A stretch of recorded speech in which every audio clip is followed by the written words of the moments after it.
আজকে সকালের মর্নিং ওয়ার্কে একটু দেরি করে আসলাম, তাও দেখছি একদম কুয়াশায় ভরে গেছে। এই যে লরি আসছে দেখুন, সামনে আসতে বোঝা যাচ্ছে, দূর থেকে কিচ্ছু বোঝা যাচ্ছে না।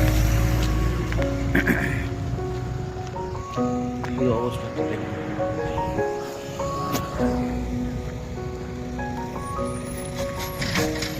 কি অবস্থা। বেশিক্ষণ কুয়াশা একদম রাত্রি থেকে আছে দেখলাম।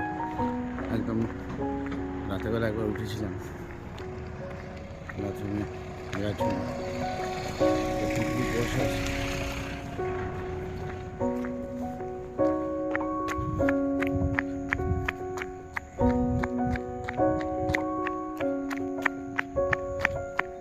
এতে চাষিদের প্রচুর ক্ষতি হচ্ছে।